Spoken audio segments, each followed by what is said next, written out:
Recording and also started. Can we start? Yes, we can start. Okay. Today Sunday, I welcome all our members who are present in the virtual mode to listen none other than our own Sushil Bhaiya, who has been the past president of VIP Road Chartered Accountant Studies Association, and who will be dealing with on the very apt topic on GST, such as first topic will be handle legislation of GST, communication of GST pre and post. Second topic will be GST departmental audit, and third one will be GST special audit. Friends, due to little bit extension of time, we could all take the little bit breathing space, but being a festival season, again we are under pressure if we do not go through all the things very deeply, very closely, because a lot of work spending still. So undoubtedly the expert view and expert idea and expert practical knowledge of Sushil Bhaiya will really help all of us, and we will be able to discharge our professional assignments in our different offices, because nowadays even the staffs or the colleagues or the articles are not available in the offices. So of course it is a challenging time for all of us. And with these small remarks, I would also like to take one more minute for about VIPCA, because our mentor is not available today. So it is my responsibility to say something about the VIP. Friends, yesterday we took the EGM ahead, in which we took the benefaction policy for the young chartered accountant who are qualified for 3 years from the date of enrollment. They will be given encouragement of reduced fees of life membership. The life membership will be 5,000 for those chartered accountant who has been qualified for 3 years from the date of enrollment, and for others there will be 7,500. This is very encouraging policy taken by the VIP, and perhaps VIP is the first chartered accountant association in the Eastern India who has such a beneficial policy for their members. None other than VIP. Anybody is there in my mind. Friends, if you all remember, in the first, when I assumed as president, 21st president of the VIP on 19th July and first meeting on 26th July, I have taken 5 agenda. First agenda was to do something about the young chartered accountant. Second agenda was to organize a Pakhwara. Then 2 agenda has been accomplished by the help of all of you. And still 3 agenda is in line. One is to develop the website properly. Fourth one is to publish the directory to incorporate all the chartered accountants who are still not been get the sufficient place to the directory. And third one is mobile app, which are in progress. And friends, I hope in the last programs, three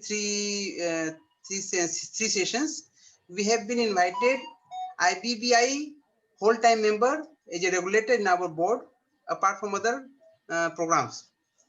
So we are delivering our best, yet there cannot be any perfection of the work. So I invite the good suggestion from everyone, to me, to any of the PhD, to any of the committee, to any of the past presidents, who can be our guiding factors for the future works. We are now having 765 members, and I appeal all of you to please bring the young members to our VIP Parivar, so that we can also make a good policy for their development and their skill enhancement. The small introduction of the VIP and the programs. I now hand over the proceedings to Mayur Agarwal, who is the chairman of today's seminar, to take the proceeding ahead. Mayur, please. Thank you, President. I once again welcome the speaker of the day, Sushil ji, and the audience. And as a matter of protocol, I will briefly introduce the speaker of the day, Sushil ji. C.S. Sushil Kumar Goel is a fellow member of Institute of Chartered Accountant of India. He is a commerce graduate from Tinsukia College of Dibrugarh University, Assam. He is regularly providing services in the field of indirect taxes since 1997. Presently, he is a member in GSAP and Company, heading the GST and indirect tax division of the firm. He is a regular speaker on the subject goods and service tax, and has also participated in discussions on various news channels including NDTV, DD News, and Taja TV. He has spoken on subject service tax GST in more than 750 seminars, conferences, workshops, and training program. He has authored books on service tax titled Service Tax Guide and small e-handbooks on goods and service tax. He has also been the editor of monthly services tax bulletin, Tax Talk, which has been read by almost 30,000 readers on a regular basis for more than 100 months. Presently, he is re-elected to Central Council of ICAI for the second term, that is 2019 to 22. In ICAI, presently he is serving as Vice Chairman of GST and Indirect Tax Committee and Board of Studies for the year 2021. He is also serving as Exam Committee member and Management Committee member. He is also nominated as a member of Quality Review Board established by Government of India. We welcome you once again, Sushilji. Uh, I request the audience, any query during the seminar can be posted on the chat box and we can take it later on during the query section. We hand over the proceeding to Sushilji, our speaker. Sir, you can start your deliberation now.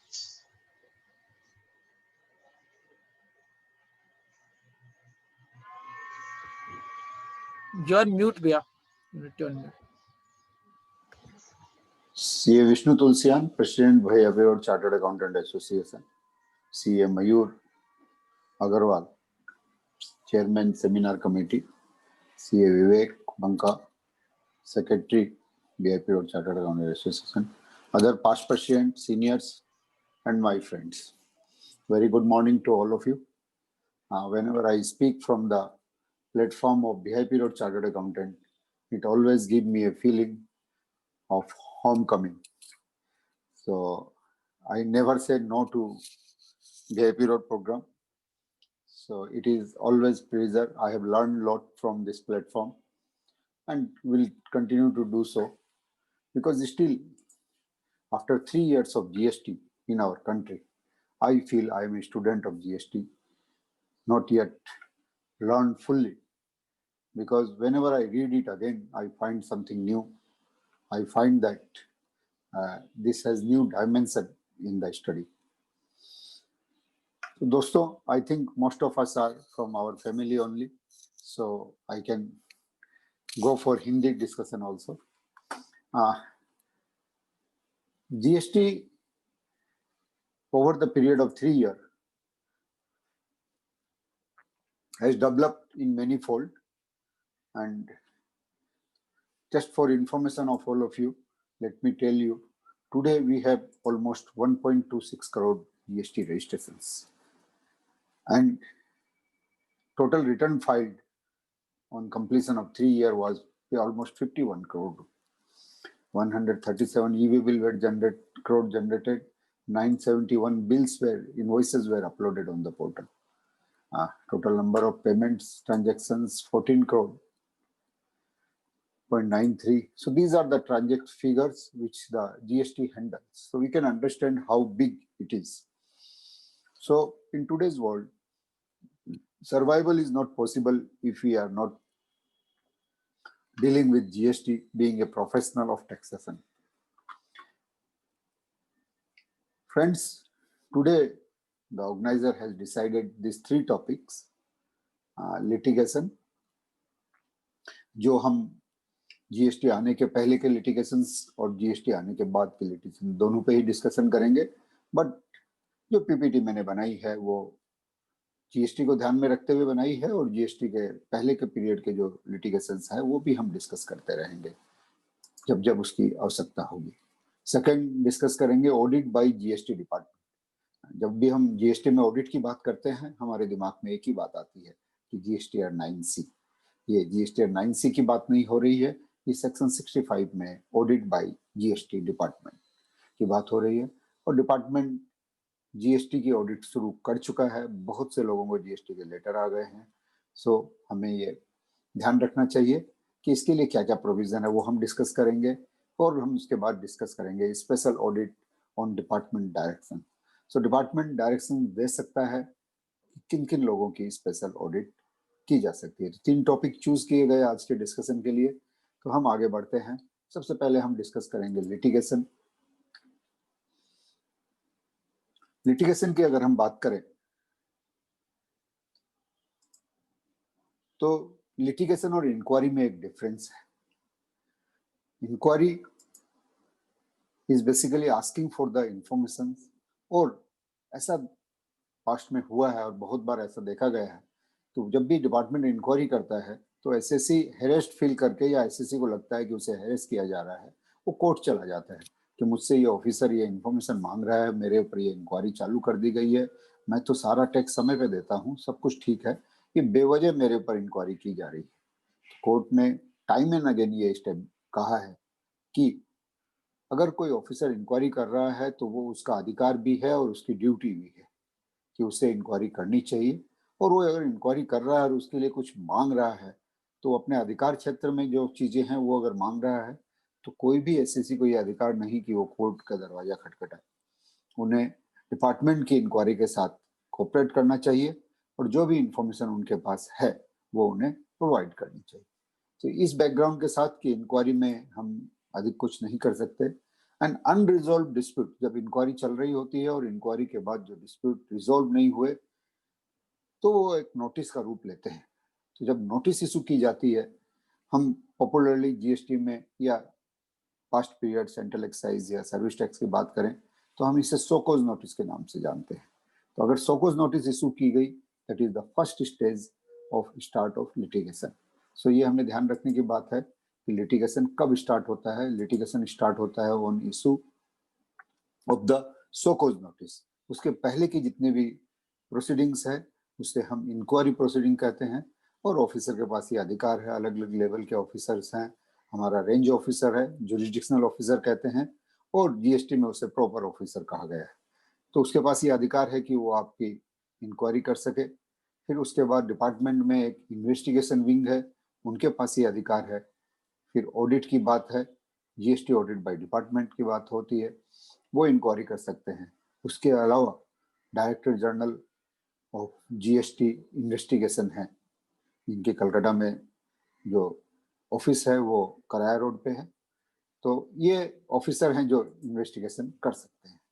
सो इस litigation को avoid करने के लिए हमारे पास एक option है, advance ruling. हम किसी चीज को करने के पहले या करते वक्त भी, एडवांस रूलिंग के बारे में बताऊंगा कि हम किसी काम को करते हुए भी उसके बारे में एडवांस रूलिंग मांग सकते हैं और या उसे करने के पहले हम एडवांस रूलिंग के लिए अप्लाई कर सकते हैं। लेकिन हमें ध्यान रखने की बात है, एडवांस रूलिंग में जो भी डिसीजन आएगा वो हमारे पे बाइंडिंग है। तो इस बात को हमें ध्यान रखना है कि वो ऑर्डर ट्राइब्यूनल में अपीलेबल नहीं है। हाई कोर्ट में हम उसके अगेंस्ट में रिट फाइल कर सकते हैं, वो अलग बात है, लेकिन वो अपीलेबल ऑर्डर्स भी नहीं है। हाँ, एडवांस रूलिंग के appellate for advance ruling authority है, उसके पास हम अपील कर सकते हैं अगर हम सेटिस्फाइड नहीं, लेकिन उनका डिसीजन आने के बाद हमारे पास अधिक कुछ ऑप्शन नहीं रहता। हमें एडवांस रूलिंग जाने के पहले ये भी ध्यान रखना चाहिए कि उसमें डाइवर्जेंट व्यू आ रहे हैं। अलग अलग स्टेट में अलग अलग एडवांस रूलिंग अथॉरिटीज अलग अलग टाइप के डिसीजन दे रही है। सो ऐसा भी हो सकता है कि हम कुछ रिस्क में आ जाए। एडवांस रूलिंग कोई नई चीज नहीं है। एडवांस रूलिंग जब हमारा देश इकोनॉमी को ओपन कर रहा था उस समय इसकी आवश्यकता महसूस हुई, क्योंकि फॉरेन कंट्रीज से काफी इन्वेस्टमेंट आ रही थी, फॉरेन कंपनियां हमारे देश में पार्टिसिपेट कर रही थी, तो उन्हें जानना था कि उनके ऊपर टैक्स लायबिलिटी कितनी आने वाली है। क्योंकि अगर उन्हें ये जानकारी नहीं है तो वो इंडिया में इन्वेस्ट करेंगे या नहीं करेंगे, ये सब्जेक्टिव हो रहा था। तो इसको ध्यान में रखते हुए डायरेक्ट टैक्स में भी एडवांस रूलिंग का प्रोविजन आया और इनडायरेक्ट टैक्स में भी ये जीएसटी के पहले सेंट्रल एक्साइज, सर्विस टैक्स और कस्टम में ये प्रोविजन थे, लेकिन बहुत लिमिटेड प्रोविजन थे। जीएसटी आने के बाद इसका दायरा काफी बढ़ा दिया गया और जैसा कि मैंने बताया कि खाली उन्हीं को एडवांस रूलिंग नहीं जो फॉरेन से आ रहे हैं, बाकी लोगों को भी एडवांस रूलिंग। तो जीएसटी एरा में जीएसटी के लिए हम एडवांस रूलिंग के लिए जा सकते हैं और कस्टम एक्ट में भी एडवांस रूलिंग के लिए जाया जा सकता है। अब हम थोड़ी एडवांस रूलिंग के बारे में बात करेंगे। जीएसटी लॉ में advance ruling chapter 17 section 95 to 106 और रूल्स 103 to 107 में आते हैं। एडवांस रूलिंग के बारे में अगर बोलें, एडवांस रूलिंग के लिए आप कब जा सकते हो ये आपको समझने की आवश्यकता है। अगर आप लिटिगेशन समझना चाहते हो तो एडवांस रूलिंग पहला पायदान है, means a decision provided by authority to an appellant on the matter or on question specified in subsection 2 in relation to supply of goods or services being undertaken or proposed to be undertaken तो मैंने जैसे बताया कि जो काम हम कर रहे हैं उसके लिए और जो हमने प्रपोज किया हम करेंगे उसके लिए, दोनों ही चीजों के लिए हम एडवांस रूलिंग की अप्लाई कर सकते हैं। और जो एप्लीकेंट है मीन्स ए पर्सन, ये इंपॉर्टेंट है, डेफिनेशन है, क्योंकि इससे एक बात जो उभर के आती है, मीन्स ए पर्सन रजिस्टर्ड और डिजायर्स टू ऑब्टेन रजिस्ट्रेशन। सो इससे ये पता चलता है कि जिसके पास रजिस्ट्रेशन है वो भी एडवांस रूलिंग मांग सकता है, और जिसके पास जीएसटी का रजिस्ट्रेशन नहीं है वो भी एडवांस रूलिंग के लिए अप्लाई कर सकता है। डिजायर्स ऑफ ऑब्टेनिंग रजिस्ट्रेशन, वो रजिस्ट्रेशन लेना चाहता है, उसे जानकारी नहीं है कि इस पे टैक्स लगेगा या नहीं लगेगा, वो ये पता करना चाहता है कि उसे टैक्स लगना है या नहीं लगना है, तो उसे रजिस्ट्रेशन लेना है या नहीं लेना है, तो उसके लिए भी एडवांस रूलिंग के पास वो जा सकता है। एडवांस रूलिंग के फायदे, वो हमें अपनी टैक्स प्लानिंग में हेल्प करते हैं कि हमारी जीएसटी की लायबिलिटी आएगी या नहीं आएगी, क्योंकि बहुत सारे फैक्टर डिपेंड करते हैं टैक्स लायबिलिटी के ऊपर। तो हम पहले से ही अपनी टैक्स लायबिलिटी पता कर सकते हैं एडवांस रूलिंग में। अगर हमें पहले से पता चलता है कि इस ट्रांजैक्शन पर टैक्स लगेगा या नहीं लगेगा, तो फ्यूचर लिटिगेशन, जो लिटिगेशन बोला जाए तो हमेशा ही एक्सपेंसिव माना जाता है, वो उसको अवॉइड किया जा सकता है।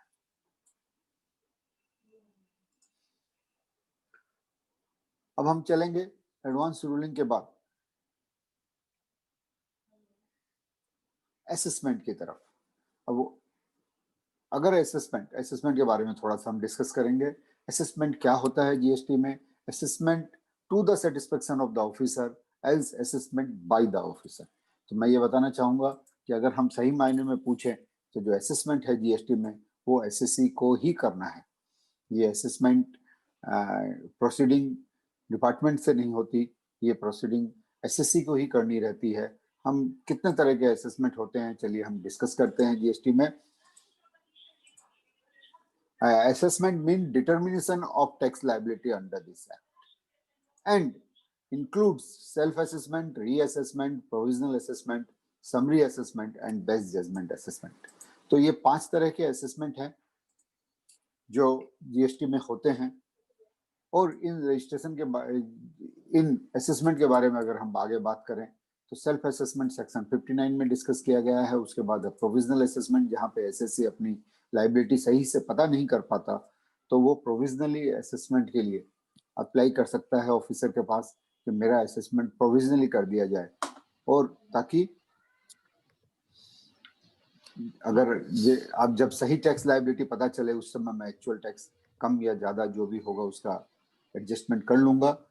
फॉर द टाइम बिंग, जब तक ये डिसाइड नहीं होता तब तक आप इसे प्रोविजनल असेसमेंट कर सकते हैं। एडवांस रूलिंग और प्रोविजनल असेसमेंट में Sorry to difference interrupt, Bhaiya. या Sorry to interrupt, Bhaiya. Bhaiya, few audience are requesting कि if we can include English, if we can go for English mode,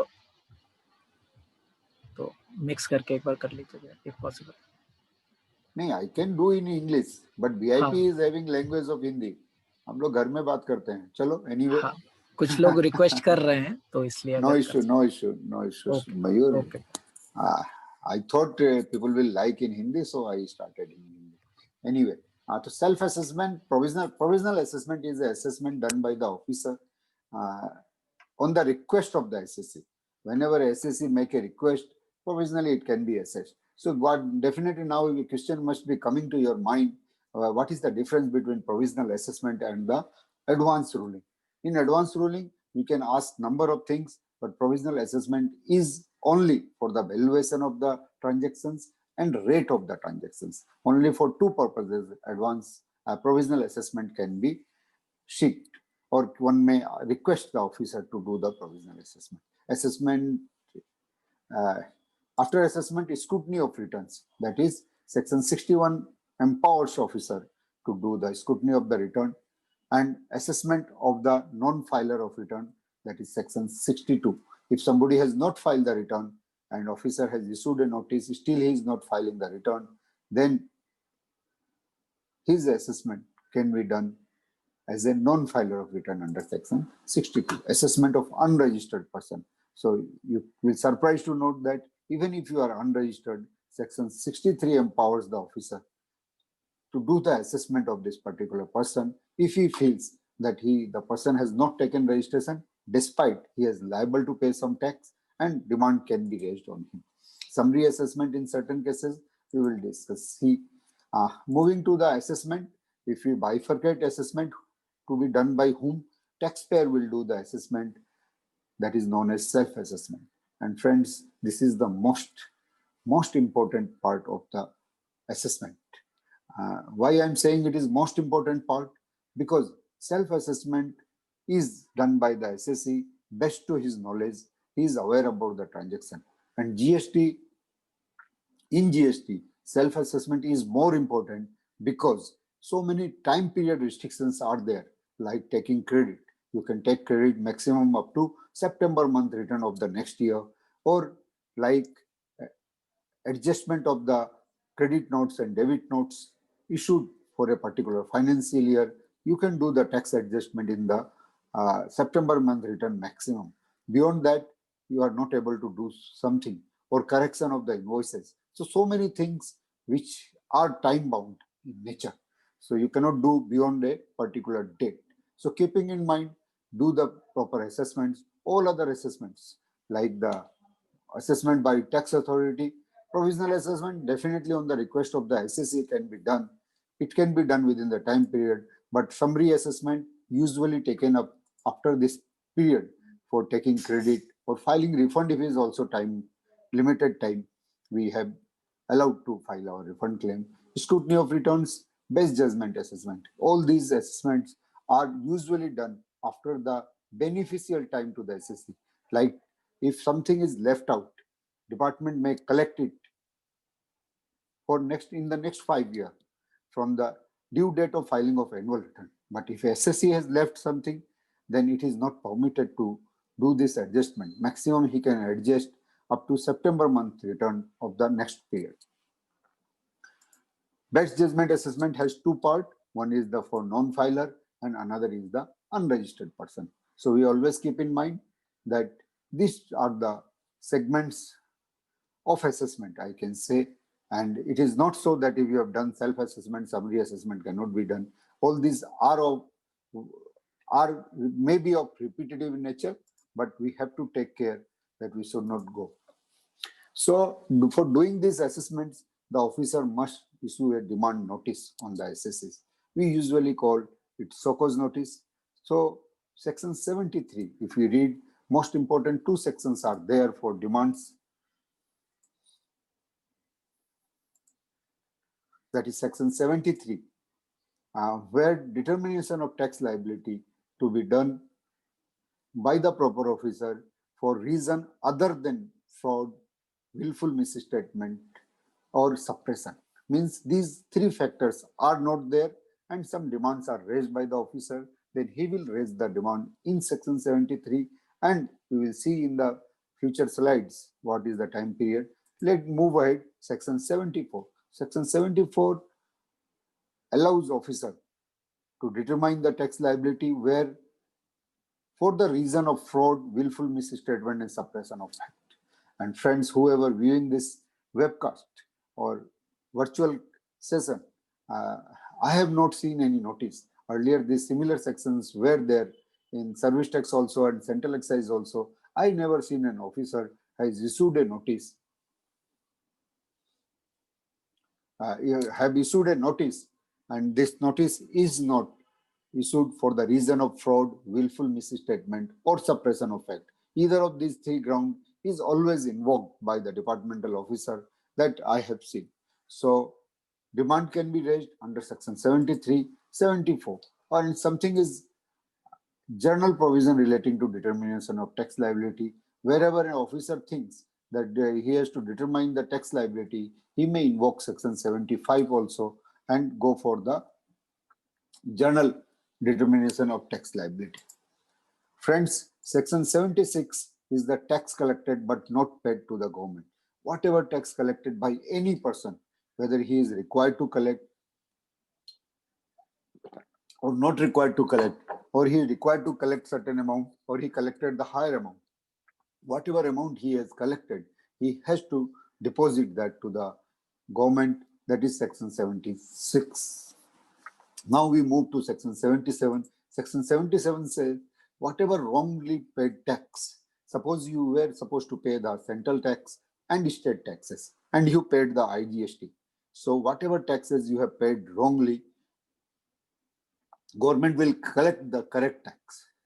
That is the provision section 77 allows. Similar provision is also there in IGST Act, that is section 19 of the IGST Act.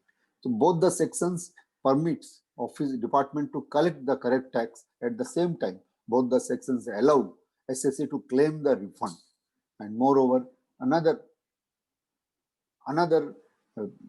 clause of this particular sections, that is section 76 of the CGST Act and section 19 of the IGST Act, both says in case of wrongly paid tax, if department asks you to pay the correct tax or you suo motu want to pay the correct tax, then no interest is payable on this amount.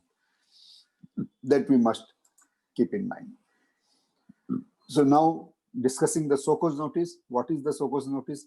As from very beginning, I am mentioning it, SOCOS notice is the start of the litigation. So any notice served on the taxpayer asking him to SOCOS as why a particular demand of tax, interest or penalty, cancellation of refund and denial of credit. So here you can notice the three type of segments, the three type of areas which are covered under the SOCOS notice. Either he will demand a tax or along with interest and penalties, or cancel the refund claim. Suppose you have filed a refund claim and for cancellation of the refund claim, he may issue a notice or denial of the input tax credit. So all these three things may be in a particular notice or may be separate notices, may be issued for this. So these broader factors which allows an officer to issue a SOCOS notice. The SOCOS notice is the foundation on which the department has built up its case. Unless case is made properly, it is difficult to stand the test of law. It is equally applicable. It is not only applicable for the departmental officer that they should make their SOCOS notice properly. It is equally applicable for the parties or the person whom the SOCOS notice has been issued to respond this SOCOS notice properly, build their case properly. Unless until your case has been built up at this initial stage on the next appealable level or next level of the departmental proceedings, you will not get option to submit further details or represent your case at the next level with new dimensions. So whatever you want to say, whatever you want to add, everything should be added up at this basic level of that is the reply to the SOCOS. And SOCOS must be issued within a time period allowed under section 73 as we discussed, 74 we will discuss. We will see the how much time has been granted to the officer for issuing a SOCOS notice. Section 73. As we discussed briefly, that section 73 is the determination of tax in non-fraud cases. So where any tax has been short paid, as I discussed, or refund has been wrongly filed, wrongly granted, filed or granted, or where input tax credits has been wrongly taken or utilized. So for all these three things, there may be a SOCOS notice. So what is the time period has been granted to the officer? This time period is little bit different from the time period which is allowed in service tax and central excise. First and foremost, this time period in service tax and central excise is 2 years 6 months. Within 2 years 6 months, a SOCOS notice may be issued for non-fraud, non-suppression cases or non-misrepresentation of the case. But in GST, it is 3 years for issue of the order. Please mind it, the difference between the GST and service tax or central excise is that in service tax and central excise, SOCOS notice may be issued within the time period, whereas in GST, the order has to be passed on by the officer. Because in service tax, we have seen so many SOCOS notices are pending for number of years. So that will not be the case in GST. Within 3 years, they have to complete the proceeding. And for issuing of SOCOS notice, they have mentioned that it should be done 3 months prior to the issue of the SOCOS notice. So you can issue of the order. So you can understand maximum 3 months will be given. Now, for the assessment or passing the order, during this 3 months, the SSC will have to reply the SOCOS notice. For that, they will get 30 days time, and after that, there will be hearing and order will be passed within 3 months. So it is basically, I feel that very less time has been granted to the officers, whereas they are habitual of deciding a case normally on an average in 3 years, which is they have reduced to 3 months. I might have my own apprehension whether the proper justice will be done with the SECs, but this is the law. We have to understand this. There is no time period has been mentioned in the Central Excise Law or Service Tax Law for passing an order. So practically for GST purpose, for non-fraud cases or non-suppression or non-misrepresentation cases, time period is 2 years, 9 months. But this 2 years, 9 months starts from the due date of filing of the annual return. So that is very important. So time period for issue of notice for the financial year 2018-19. What is the time period? Can anybody want to mention here? In the chat box you can write. Anybody want to answer these questions? So there will be a participation from the participant also. Let me see how many of you want to write. Or at least let me vouch how much attentive you are. So what is the date? 31st December 20, 2 years, 9 months from the 31st December 2020. Yes, correctly mentioned. So it is basically 31st December. This is not the issue of SOCOS notice. It will be the passing of order 31st December 2023. And 3 months prior to this will be the SOCOS notice. Now coming to the section 74, it is mainly in use, I can say, maximum use the section 74, which is says fraud cases, or you can say suppression cases.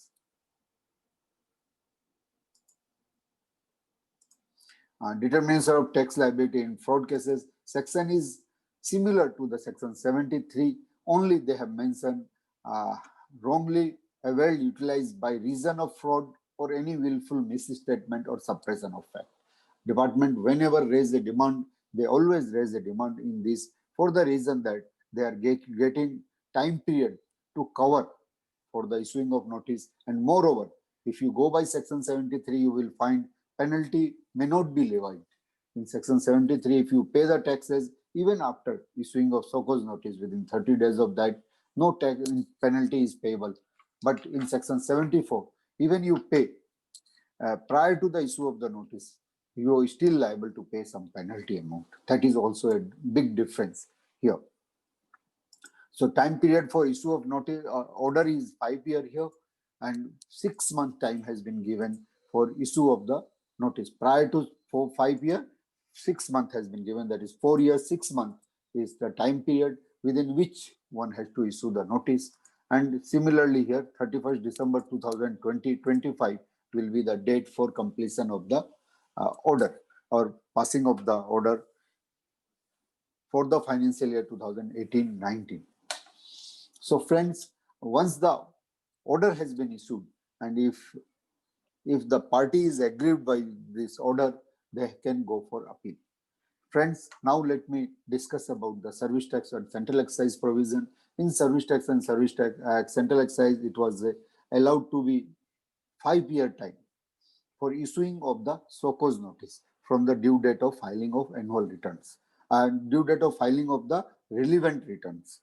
So what is the difference between service tax and GST? In service tax, SOCOS notice to be issued within 5 years from the due date of filing of returns. So you can understand it was due date of filing of return, maximum 5 year time period was allowed for issuing of SOCOS notice, whereas in GST, 5 year time period has been allowed from the due date of filing of annual return, which is usually after the year end 31st December of the relevant year. That is after 9 months of the year end, and they will get 5-year time, 4-year, 6 months for the issue of the notice, and another 6 months for passing of the order.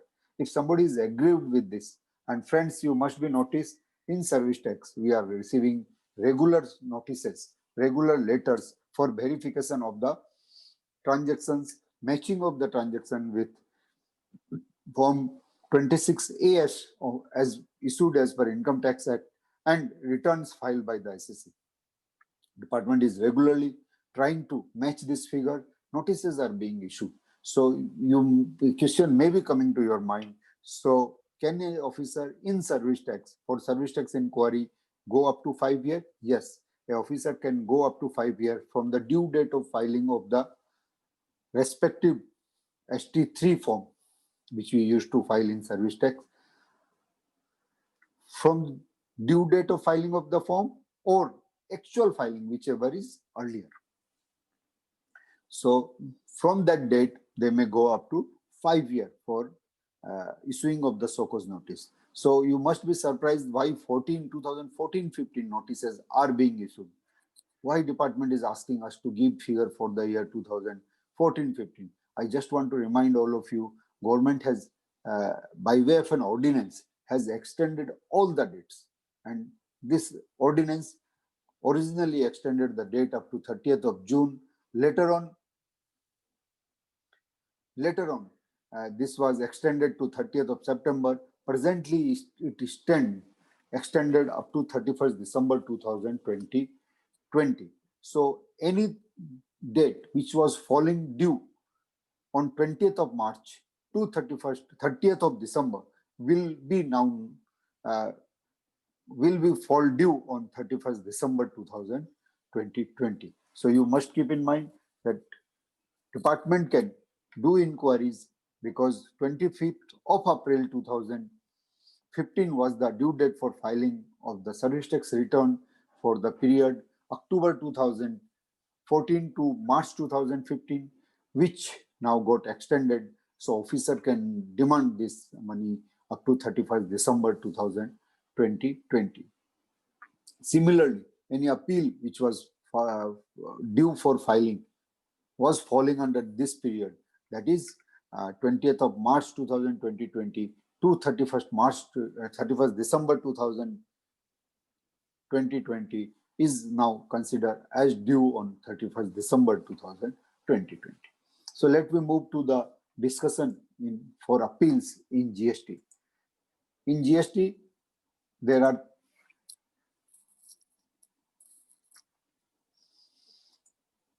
four levels of appeals. That is, first level of appeal is known as commissionerate appeal.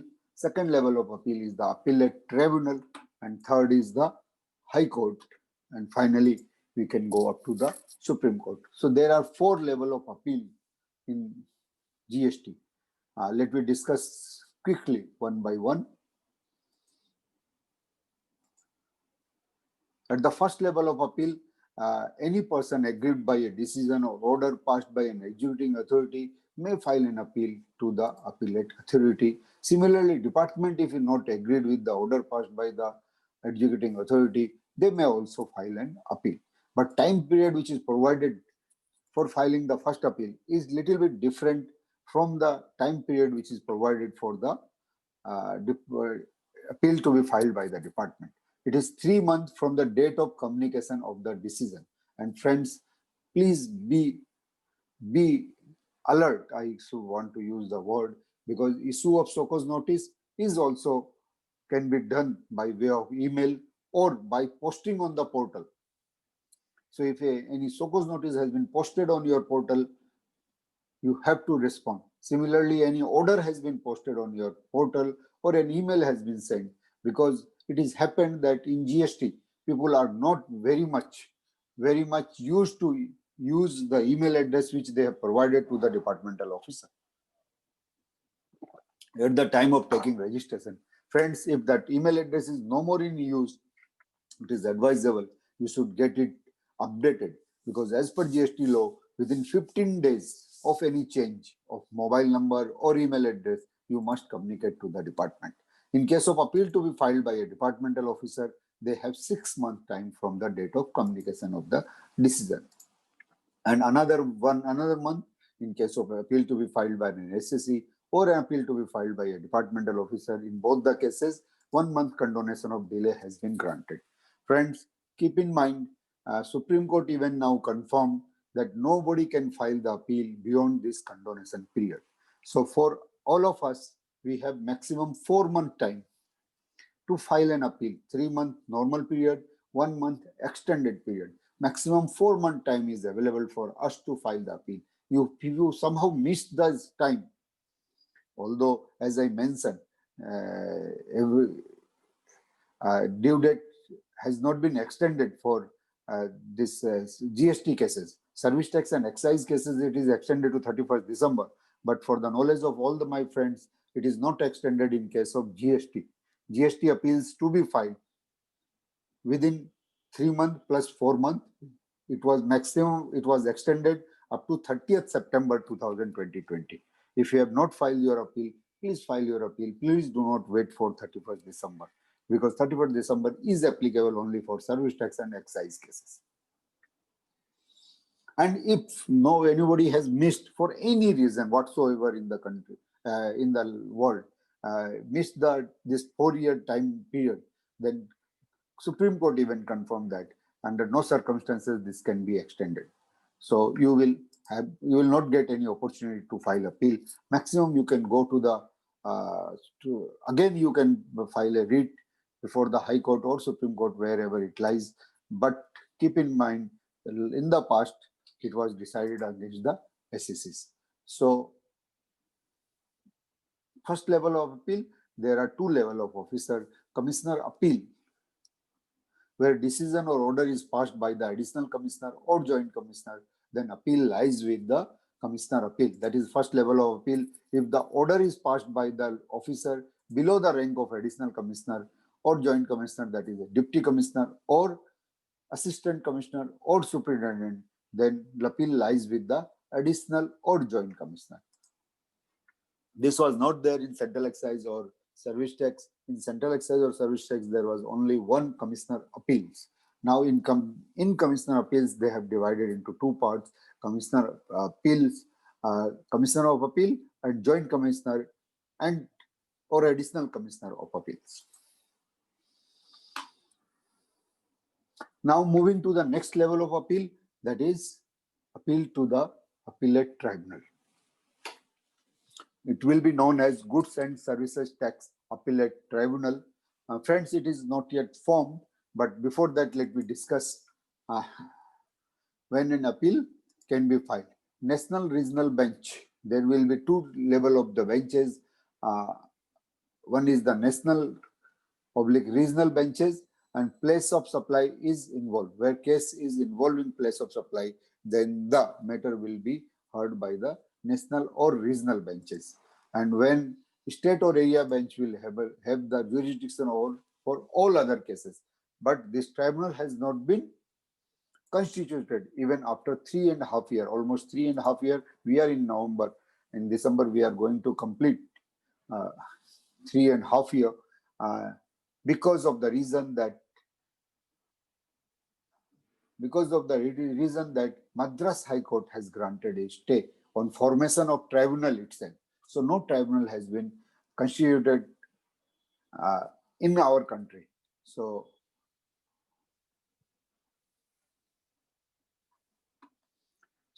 we have to wait till the tribunal has been constituted.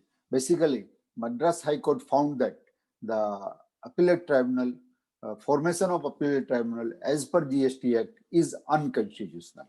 What was the reason? Let me discuss, devote 1 or 2 minutes for this also. Reason was that in original provision for formation of the GST appellate tribunal, they had decided that there will be 1 judiciary member and 2 technical members will be there, 1 from the central government, 1 from the state government.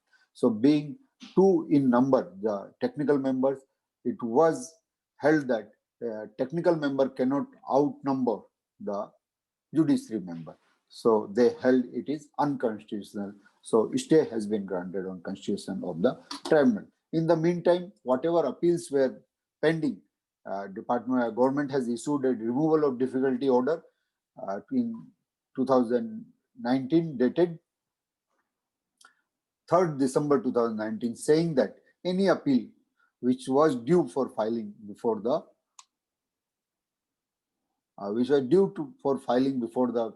appellate tribunal will be counted from the date the tribunal is constituted. Unless until this tribunal is constituted, no appeal, the time period will not start. So we will start our time period for filing of appeal before the tribunal from the date it will be constituted. Rather, the technical terms used in the order is that the day president enters the office, president of tribunal enters the office, from that day they will have to count 3 months or 6 months, whatever be the time period.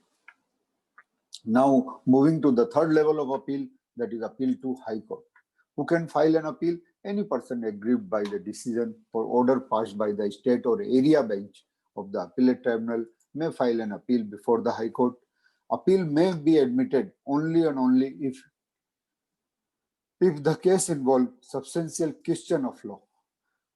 On being satisfied, High Court shall formulate a substantial question of law and appeal to be heard only on the question so formulated.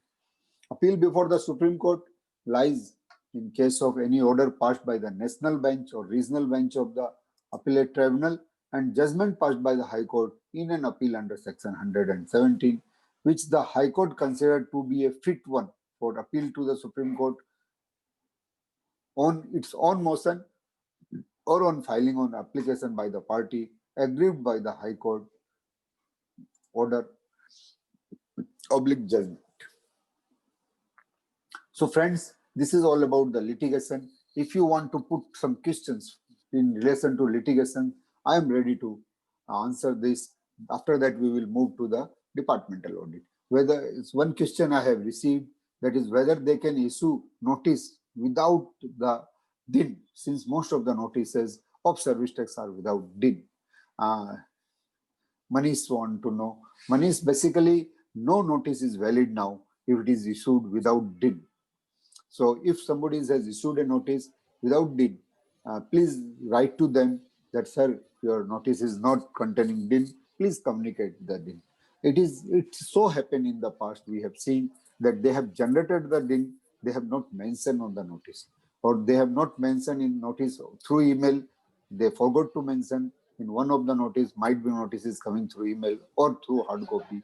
When at one places they have mentioned and another place they forgot to mention. So without DIN, no more notice is valid. We can understand, sir. Only in case of service tax notice are coming without DIN. Even in service tax, no notice can come without DIN. So we can move ahead to our second topic. Second topic is audit under GST. This is the audit by the GST department. But before that, we wish to know what type of audits are there in GST. GST, we have 3 types of audit. That is audit of reconciliation statement to be done by chartered accountant or a cost accountant under section 35. Next level, which we are going to discuss, audit by GST department, that is section 65. And third level of audit is the special audit on department directions. This audit is as per section 66 of the CGST Act, and this to be conducted by a chartered accountant or a cost accountant. So, but it will be done on the basis of special direction from the department. Let me quickly move to our first topic, that is audit by the GST department.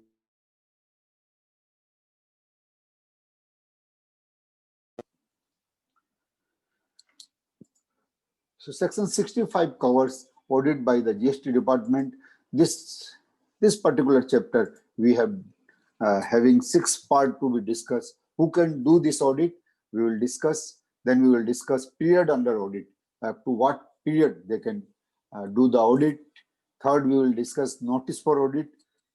how they will issue a notice for audit under this particular chapter, where audit to be conducted, what will the place, where purpose of the audit, and time allowed for completion of the audit as per section 65, scope of the audit, what area it covers, and ultimately the audit report to be issued.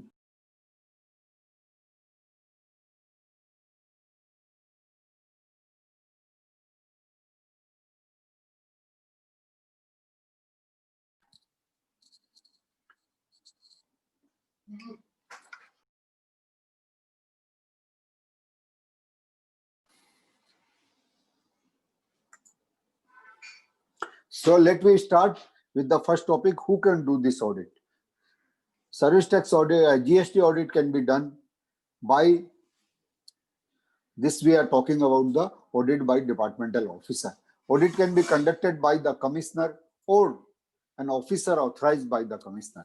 So friends, please do not look for a specific authorization, because this section says authorization may be general or specific. So usually department issue a general authorization to all the officers that they are authorized to conduct the audit. So please do not argue on this ground. It will not help you in your proceedings. So who can conduct? A commissioner himself or any officer authorized by the commissioner may conduct the audit. After discussing who can do the audit, what period they can take for the audit. The period which can be taken for the audit is a financial year. They can go for any financial year or any part of the financial year. It is not mandatory that they should always cover the entire financial year for the audit purposes. So any part thereof or multiple thereof. So means number of years can be taken for the audit, or any half of the year can be taken for the audit, or 1 year can be taken for the audit. So this we keep in mind.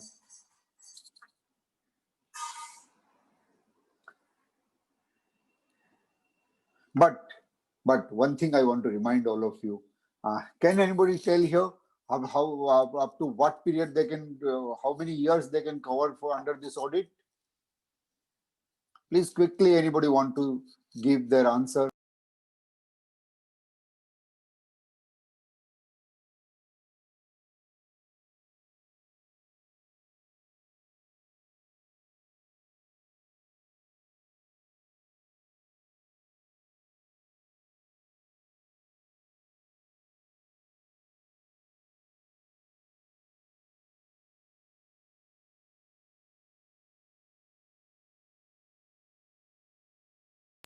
So I got two answers. One is 3 year, one is 5 year. Friends, it is not 3 year, it is not 5 year. It is basically the time period which is allowed for issue of the notice. Because even after audit, if the SEC do not agree on the observations of the officer, then they will issue a notice under section 73 or 74. So till this time period is not over, they can, for issuing of show cause notice under section 73 or section 74, they can cover this period. They usually issue a notice. It is not issued in the GST law, but it is issued in the service tax law. Maximum 5 year was mentioned in the service tax law, but maximum 5 year is not in the GST law.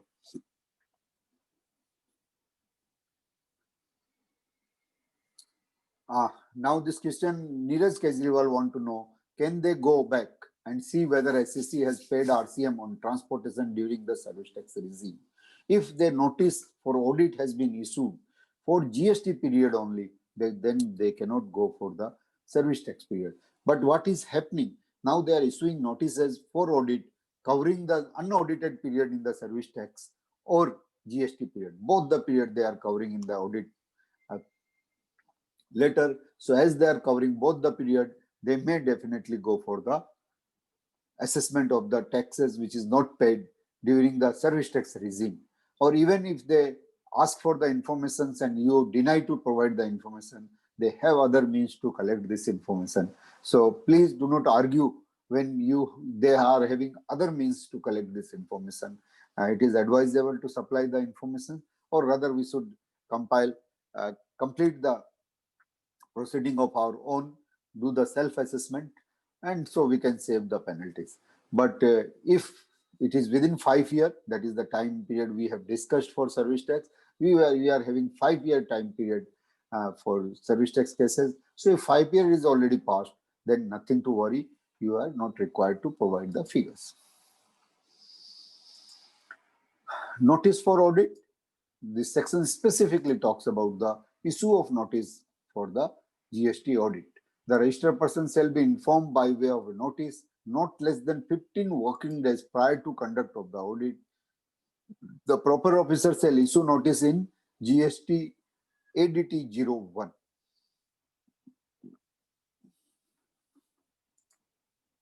And where to conduct the audit? In GST law, they have also included the department office as a place to conduct the audit. So audit may be conducted at a place of business of the registered person or in their office, means in the office of the department it can also be conducted. Whereas in service tax law it was not a case. It was not permitted to conduct the audit sitting in the department. They must have to visit the SSC premises for conducting the audit. So they used to visit even for 1 day or 2 days, and rest of the proceeding they used to complete sitting in the department. But in GST law, it is allowed to complete the audit without any visit to the department or SSC premises. But it is optional. It is at the option of the departmental officer. It is not at the option of the SSC whether they should visit or they will conduct the audit at the department premises only. What is the purpose of this audit? Any officer may require the registered person to afford him with necessary facility to verify the books of accounts or other documents as may require, to furnish such information as he may require, and render assistance for timely completion of the audit. What is the time period allowed? Is basically time allowed is for completion of audit is the 3 months, and if audit cannot be completed within this 3-month time, then another 3 months may be given. But under no circumstances it should exceed 6 months. So this is also a good thing in GST. It was not there in service tax. It was no time period has been prescribed there for doing this audit. Now coming to the most important part of the departmental audit, that is the scope of audit. Friends, a detailed audit manual has been issued by the department that is available on the portal of the department. You may please visit that detailed manual because it is not possible to discuss the detailed manual here today. So I am not taking up the manual for discussion, but you can just search on the Google that audit manual for GST audit. You will get that, and it is freely downloadable. You can download. As I remember, it is having almost 165 pages. How to select audit, how the officer will do the audit, then how they will prepare their audit note. It will be communicated to the SSC, and after getting the response from the SSC, they will place in the audit committee. Then the audit committee will decide whether to accept these audit notes and response given by the SSC, or they wish to proceed further by issue of a show cause notice. So a show cause notice may be issued by the audit commissionerate. For the information of all my friends, there are separate commissionerate has been constituted for the GST audit. It was also there in the earlier indirect tax regime. Now in GST also they have separate audit commissionerate to conduct the audit. So commissioner usually having these meetings, so they are also empowered to issue the show cause notice, but execution power, they cannot take the hearings. They can summon.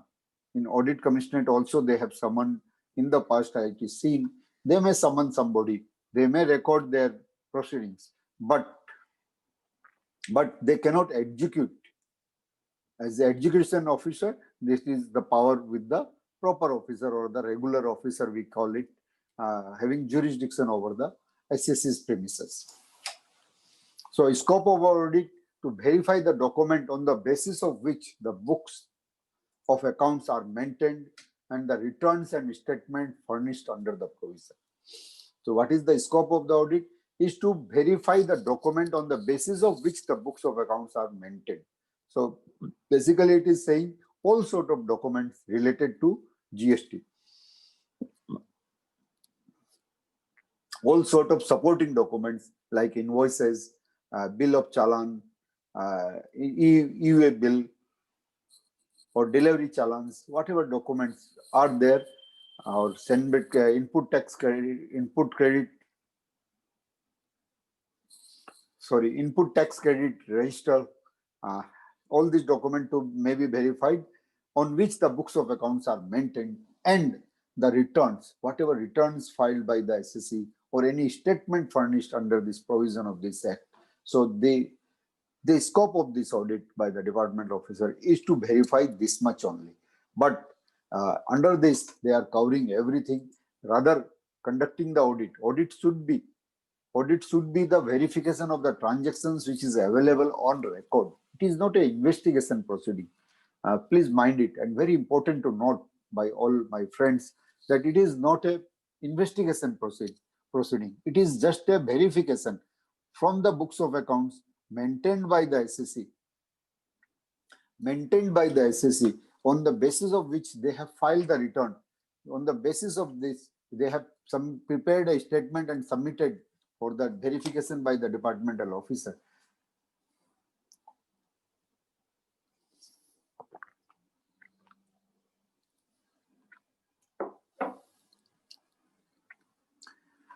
So usually they are supposed to see whatever you are showing to them. That is most important part of this discussion. Whatever you are showing for the purpose of correctness of the turnover, exemptions and deductions claimed by you, and the rate of tax applied in respect of supply of goods or services, the input tax credit availed and utilized, refund claimed, and finally the other relevant issues, record and observations. So these are the area. If we analyze each one in detail, we will able to understand what are the scope of the audit. First is the correctness of the turnover. So find out the correctness of the turnover. They have to see what is taxable and what is not taxable. They have to see the value on which you are paying taxes, whether you have correctly valued as applying the section 15 of the CGST Act, which deals with the valuation. What type of transactions you consider as a transactions as reimbursement of expenses, whether this reimbursement of expenses should go tax-free. We have to see other collections, like a person who is dealing in goods has collected delivery charges or has collected some other things like courier charges, sometimes packing charges, so, or loading and unloading charges, whatever charges they are collecting, it will form part of the turnover, and it will be also form part of the taxable value, and tax to be paid at the rate which is applicable on the goods. If goods is taxable at the rate of 28%, all other collections from the parties should be taxed at the rate of 28%. Similarly, there may be a case where goods itself is not taxable, then all other allied collections in the form of delivery charge or courier charges or sometimes packing charges will also not be taxable. So that we also always keep in mind. So correctness of the turnover which is declared. And friends, always keep in mind, they are going to match with your income tax records, your balance sheets, your 26AS, and more. Apart from this, your GSTR 2A also. So if something is coming in your GSTR 2A, sorry, we are talking about the outward supplies, not inward supplies. So GSTR 2A, which is received by your vendor, your customers, that they will have a collective data of all this.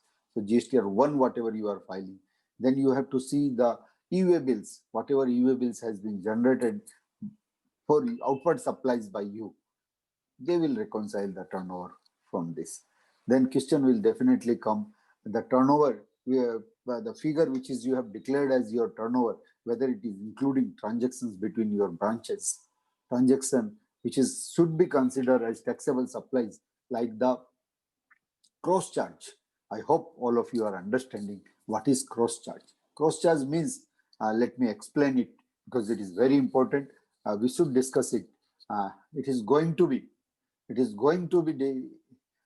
be prime point for discussion when the department people will come for audit. Basically, suppose you have purchased one software. And that software is being used by all your branches, and you have debited the cost of the software in the head office only. So applying the cross charge provision, you must charge all your branches if they are registered separately for GST purpose. Being a unit outside the state, then they are mandatory liable for separate registration, or being a unit for which you have applied for separate registration and you have taken a separate registration apart from the registration where you are having these transactions, then you are supposed to charge respective unit with the amount pertaining to this software used by them. So this is known as cross charge. So definitely they will verify the correctness of the turnover. Now so many questions will come. Advances, whether advances has been received for services to be taxed, that should be also to be seen whether taxes are paid on this. Exemptions and deductions claims. All the exemptions, so many things we feel that it is exempted. And moreover, friends, we are now having a legacy issue also. In service tax regime, it was in our understanding that this is not taxable, so we have not paid taxes in GST also. This is not the case. This is not the fact of the case, that whatever was exempt in the service tax is also exempt in GST. One of the example, the municipal tax paid by the landowner. In service tax, he was allowed to exclude the value of municipal taxes paid from the total rent collected by him. Here it is not the case. Here they have to pay the GST on the total value, including the taxes paid in the form of municipal taxes. So many exemptions are twisted. I can use the word. So many exemptions are twisted. It has not continued as it was there. It is languaged here differently and placed here differently. We must keep in mind. Rate of tax applied in respect of supply of goods or services of both. We have seen it in case of hand sanitizer only. People were so many persons has paid taxes at the rate of 12%, and so many persons has paid taxes at the rate of 18%. Whereas there was no specific rate for 12%. 12% items were altogether different. They cannot be considered as hand sanitizer. So definitely they will see it, what rate you have applied. Friends, I have seen so many goods transport agency on the compulsion has issued a invoice under forward charge, charging 5% of the GST rate. Party has told them that unless until you charge GST, we will not continue to work with you. So just to collect tax, they have collected 5%. But in GST, there is no such rate. 5% rate is only and only for reverse charge. For forward charge, rate is 12%. If a goods transport agency want to pay the tax, then they have to pay 12%. And both the options are also not available to them. Either they have to pay 12% or they have to pay 5%. Either they will be in reverse charge or in forward charge for a particular area. They have to decide in advance. So this type of things are input tax credit. We can discuss the entire day on input tax credit. So many things are there, whether it is properly availed and utilized. With due respect to all of you, and me also, I don't want to exclude myself. How many of us have seen the goods receipt register before taking the credit? If goods are not received or services are not received, whether we are eligible to take the credit? Big questions. Just I want to know. Or another questions coming to my mind. If goods are coming in lots, we are eligible to take credit after receiving all the lots. Similarly, if services are coming in lots, we are eligible to take the credit after receiving all the services. So insurance policy purchased for your godown, when we can take credit? We can take credit only after the policy is left. Because the last lot is received by us on the last day of the policy only. But still no answer to these questions has been, people are raising this type of questions from day one, but answers are still to come from the department. So whether input tax credit you are eligible, not eligible, sometimes we feel that since this expense is related to business, so we should take the credit. It is not so the case. There is no relation with the allowability of the expenses in income tax law and allowability of the input tax credit in GST law. Altogether different. We have to abide by input tax credit provisions in GST, section 16, section 17 more precisely. So if it is covered there, if it is allowed as per those sections, we can take the credit. If it is not allowed, then we are unable to take the credit. Refund claim, we have to verify it, whether refund claim, whatever we are looking for, has been really refundable to us, or still the refund is pending before the department. Other relevant issues, records and observations in his audit notes. Issues and record. I hope all of you are aware how many records we have to keep. I have my own doubts. How many of you have prepared tax invoice for services received from an advocate? These advocates are not registered by and large. And if they are issued any invoice, you are supposed to pay tax on the reverse charge. Not only supposed to pay tax on the reverse charge, you are also supposed to issue a self invoice. And not only supposed to issue a tax invoice, the tax invoice number must be mentioned in your GSTR1 return, I believe. How many self invoices issued by you? Next document is the payment voucher for all invoices, whether you are liable, where you are liable for reverse charge has been received from a registered person or from unregistered person. Who both the cases, you are supposed to issue a payment voucher wherever you are liable to pay tax under reverse charge. For reverse charge liability, payment voucher is a must.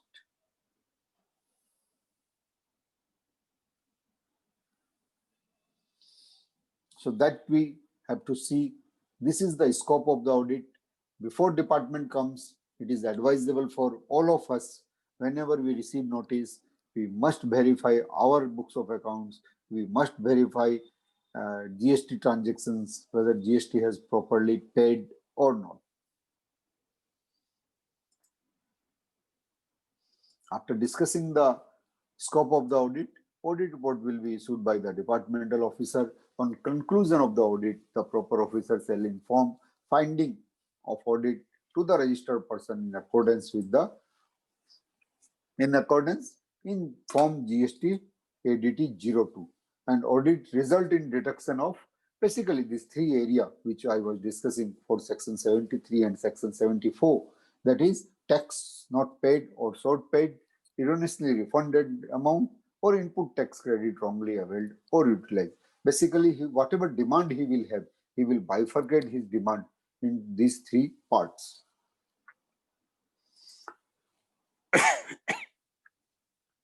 As I mentioned during our discussion, the proper officer may initiate action under section 73 or section 74 only. So if SSC agrees and pays the taxes, then definitely he is not required to issue any notice. But if he is not agreed, he is disputing some demands, then definitely officer has the option to issue a notice under section 73 or under section 74.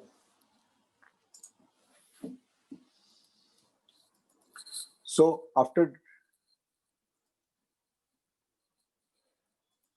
discussing the departmental audit, let me discuss the special audit on department directions. Friends, this is more commonly we call it special audit, and it is very important for all of us, all practicing chartered accountant, because few of us see it as a professional opportunity, but I always see it as a professional liability. Even the GST audit which we are doing in GSTR 9C form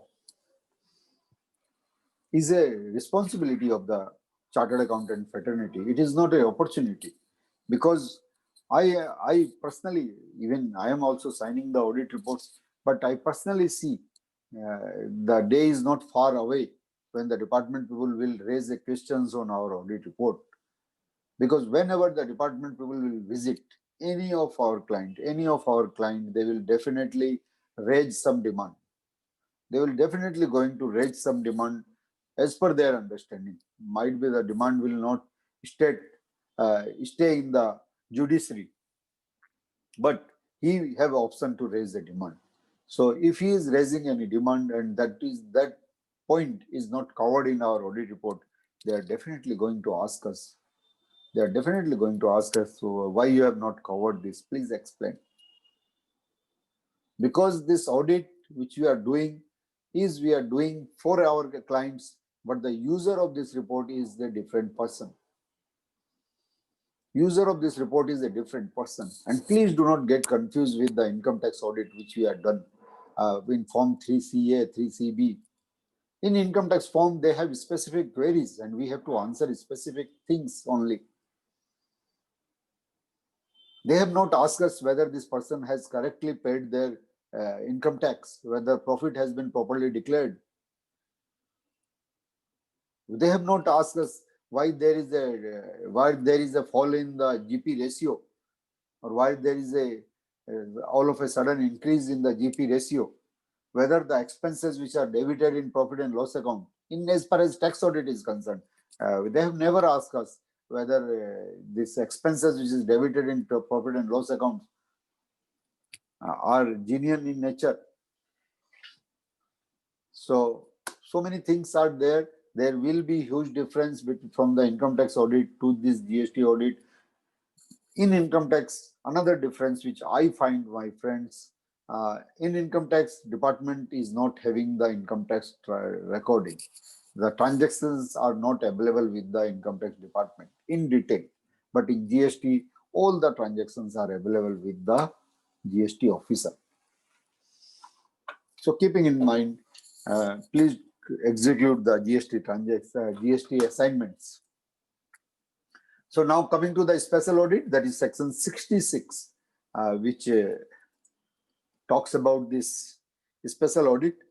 Similar type of questions is there. Who can do this special audit? When audit can be conducted? Time allowed for completion of this audit? Scope of audit? Overriding other audits?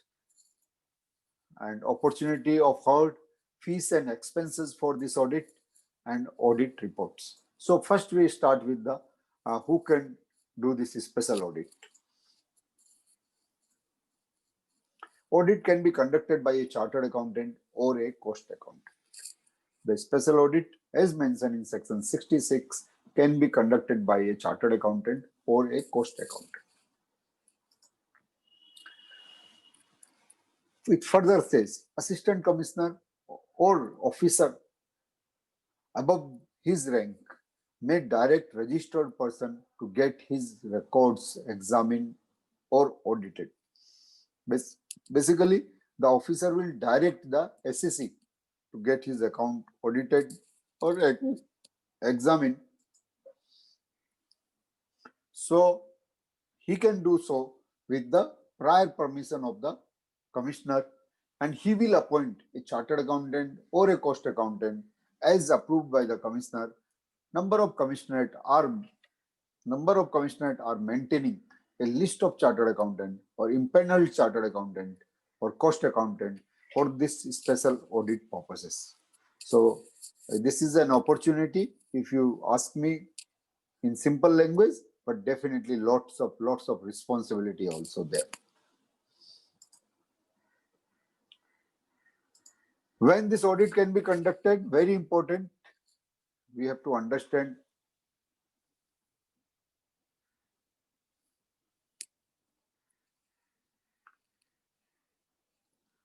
when audit can be conducted, very important, under what circumstances a special audit can be conducted, we have to see. If any stage of, it is very important, please note it down, any stage of scrutiny, inquiry, investigation, or any other proceedings, the section says at any stage of scrutiny, inquiry, investigation, or any other proceedings before him, any officer not below the rank of assistant commissioner, having regards to the nature of complexity of the case, that also they have to fix what is the complexity they are facing, and interest of the revenue.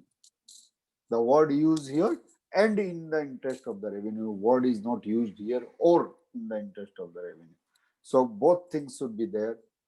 So if this is available, then officer may direct any SSC. The direction will be issued to the SSC to get his account audited from a chartered accountant or a cost accountant. What is the time period allowed? Time period allowed here is the 90 days. The chartered accountant or cost accountant so nominated shall within 90 days from the date, 90 days submit a report.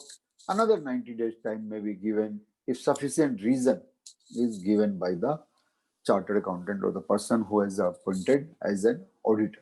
So within the given time, they have to complete the audit. What is the scope of the audit? It is basically covers everything. But if officer of the opinion that the value has not been correctly declared or credit availed is not within the normal limits, if any of these two conditions are there, then a office special audit may be asked for.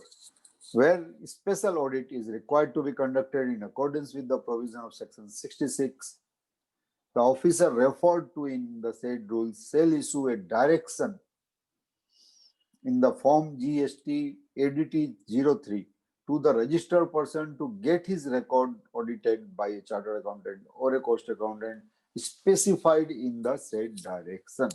So name of the chartered accountant or cost accountant must be mentioned in this ADT 3 forms.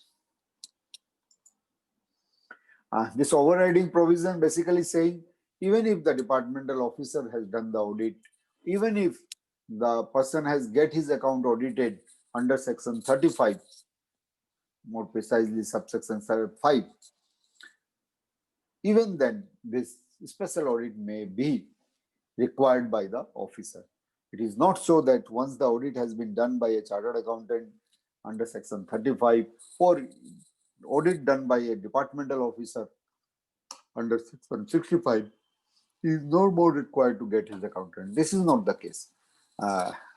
He may get required to get his account audited even after all earlier proceedings, notwithstanding anything, and notwithstanding that the accounts of registered person has been audited under any provision of this act or any provision for the time being in force. Means you cannot say that I have get my account audited as per Companies Act or even in the Income Tax Act.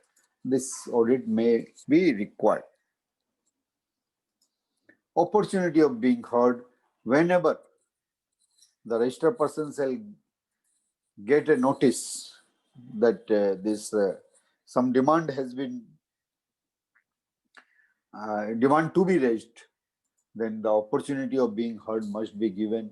Any material gathered on the basis of a special audit under subsection 1, which is proposed to be used in any proceeding against him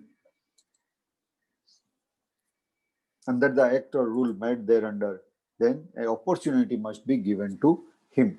One of the person wanted to know who will bear the expense of the audit or fees, who will pay the fees for this audit.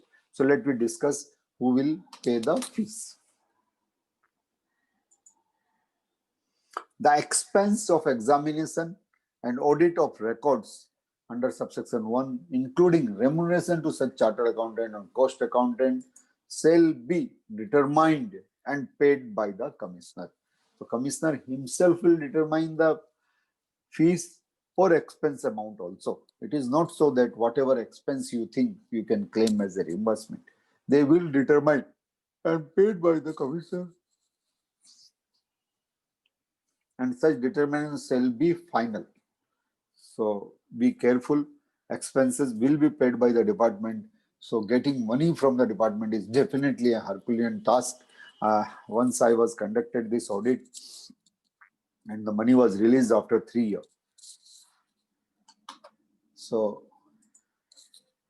they are not a very good paymaster, that we must keep in mind before doing the audit. Audit report on conclusion of the special audit, the registered person shall be informed of the finding of special audit in form GST ADT 04. An audit in resultant of the tax not paid, tax not paid, erroneously refunded, input tax credit wrongly availed or utilized. And officer have an option to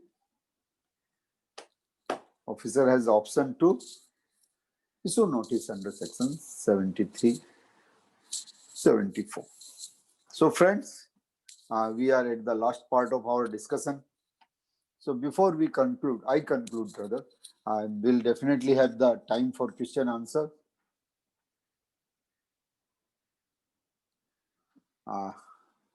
Before that, let me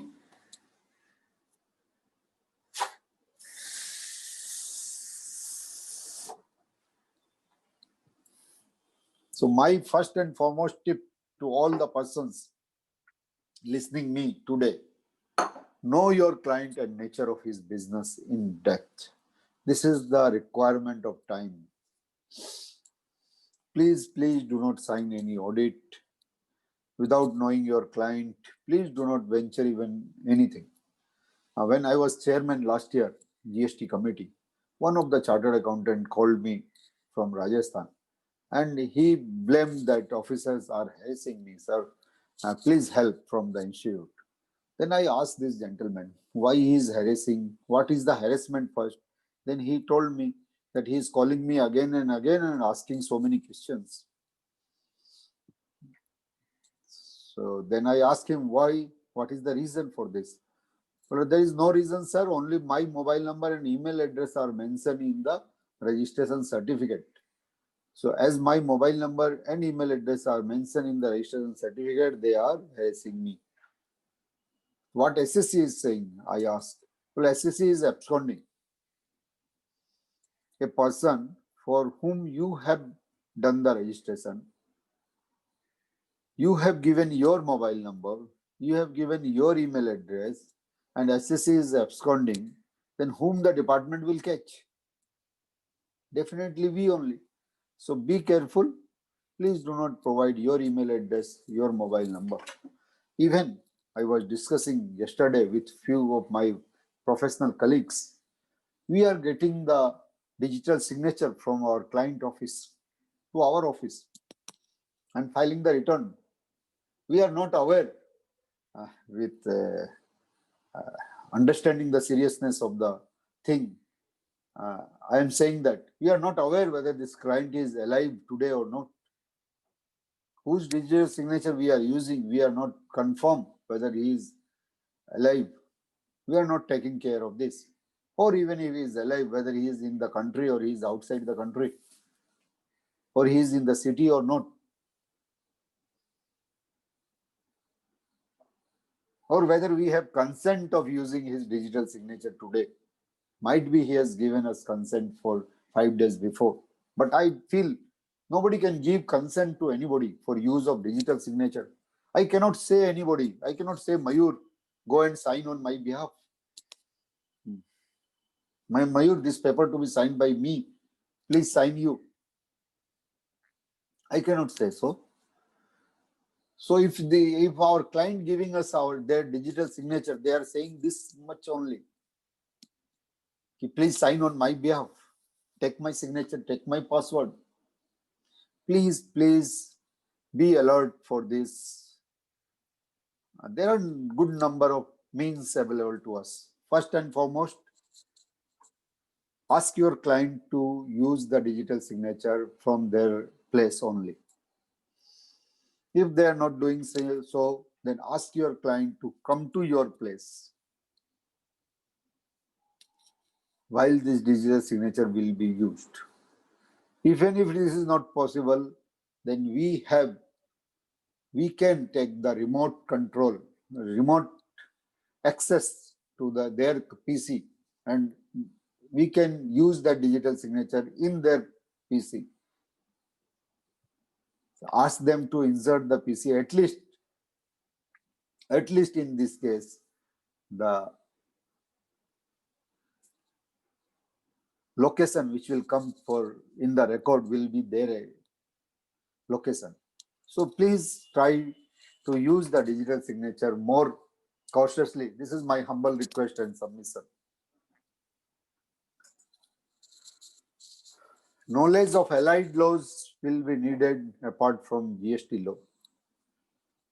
So we have to understand. In GST, department has issued a circular saying that whatever expiry medicines are there, since the credit note cannot be issued after expiry of the September month, that is the next year September month return if you already filed, and medicine getting expired after that. There may be medicine which is having longer life than the life allowed to us for taking credit or taking adjustment as per credit notes. So no credit note can be issued beyond 20th of October. So department has issued a circular that the person who has purchased the medicine which is now expired can issue a sale bill. On the manufacturer or distributor for expired medicine. Now the pharmaceutical industry is saying, sir, we cannot issue a sale bill for expired medicine. Under no circumstances one can issue a sale bill for expired medicine. We can't do it. So we have to take the understanding of other law. Then the solution given by me that this you write on the invoice that this is not meant for sale. It is only for disposal. For GST purpose, we are issuing the sale invoice. Cross verification of figure disclosed in various reports as I was discussed. Please see your 26 AS. Please see your income tax returns. Please see all the TDS returns filed by you.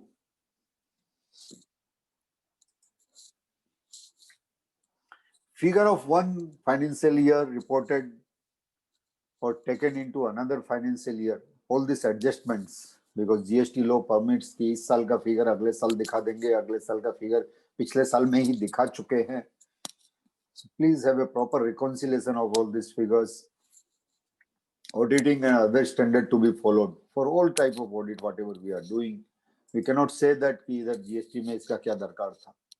Legacy issues to be understood properly. So many SSs saying, as I have discussed, and last and most important things, information is available, we need to look. So be careful, friends, wherever you are doing some assignment in GST, whatever type of audit we are doing. So thank you very much. We are now open for issues, if any, coming to your mind, any questions you wish to ask related to my presentation or apart from my presentation, I am here to answer. So I am stopping this presentation.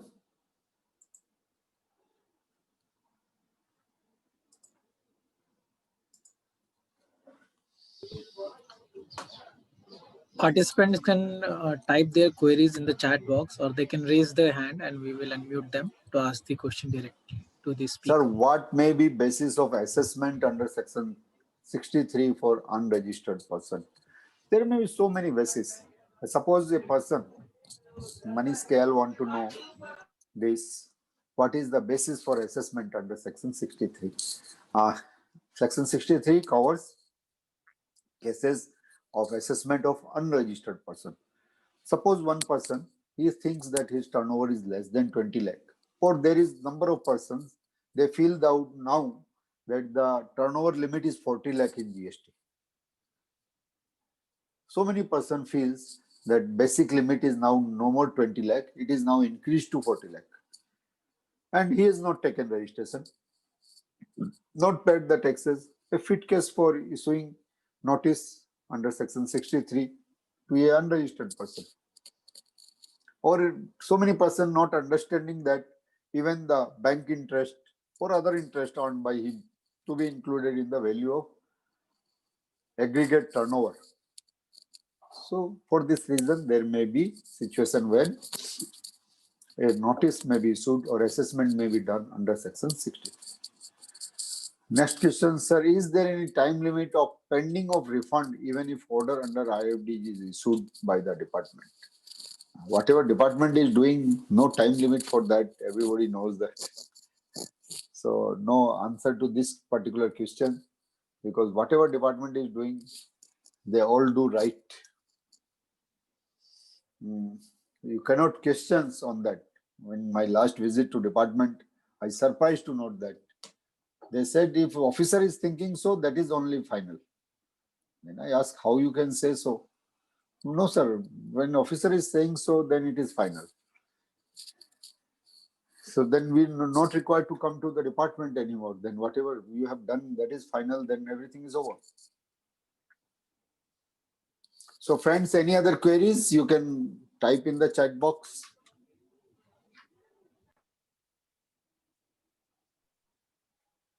Or we may conclude this program here.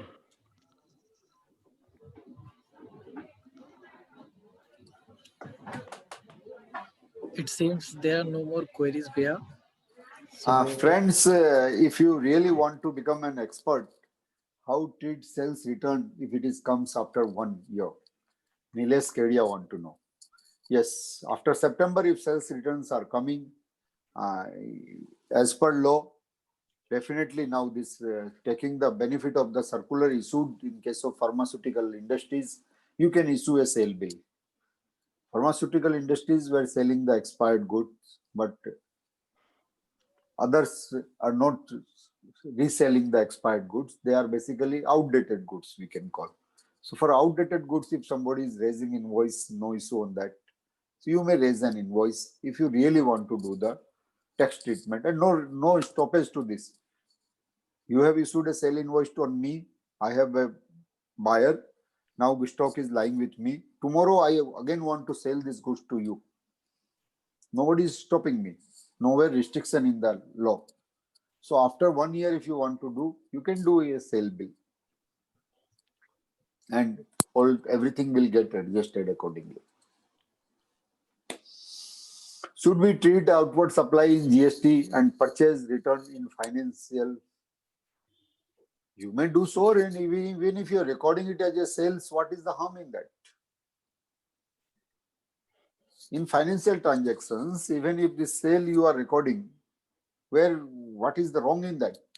I won't see any wrong in that.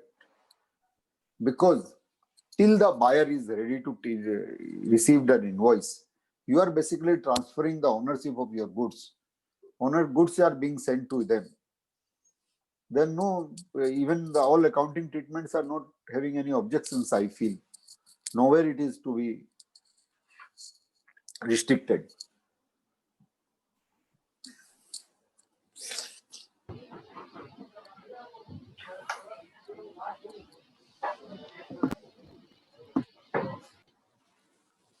Another option that is known as financial credit note.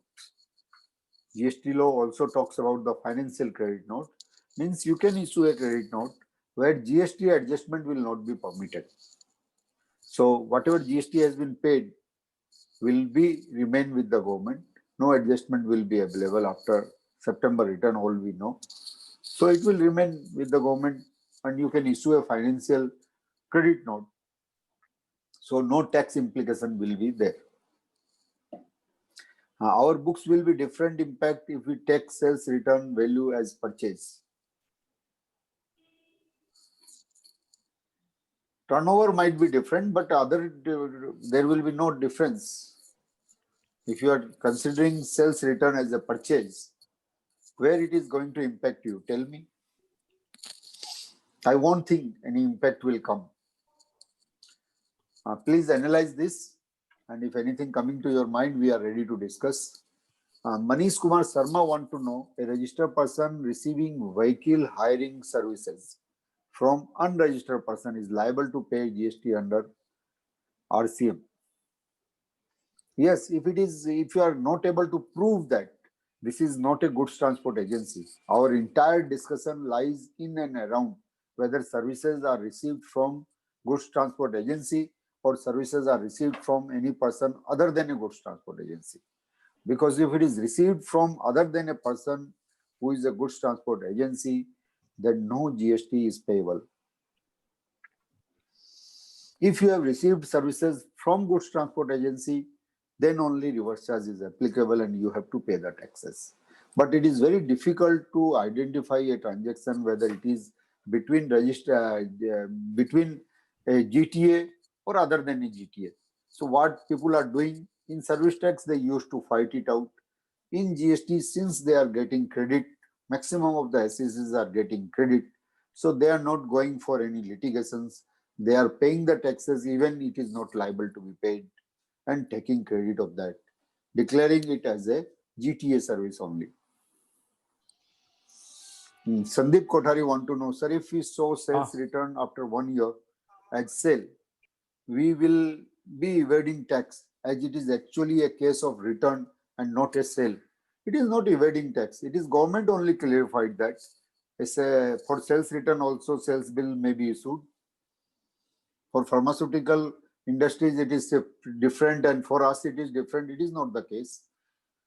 They have issued in the case of pharmaceutical industries that after September, whatever goods you are returning, you can issue a sale bill and do the tax treatment, adjustment of the taxes, whatever is there.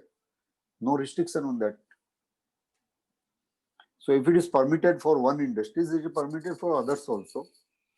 And what is the harm? I am telling you, if suppose one shirt has been purchased by me today as 200 rupees, then tomorrow again I am selling it at 200 rupees only to you. I won't find. Anybody find any difficulties in this type of transaction? Please discuss. I don't find any objection to this. Nothing is objectionable in this, to my understanding. All GST law will be complied. Income tax also, you can buy the same goods which is sold by you. Only dispute may come in income tax that the value of this particular goods is not 200 rupees today, it should be less than 200 rupees.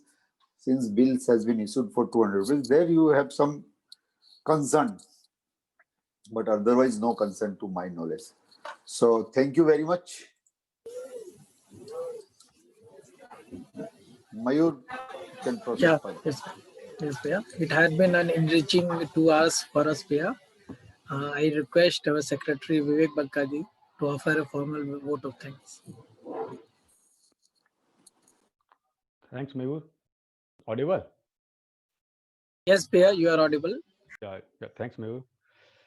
On behalf of BIPCA, I would like to thank our own Sushil Goyalji, the past president of our association, for sharing his views on the topics litigation of GST, GST departmental audit, GST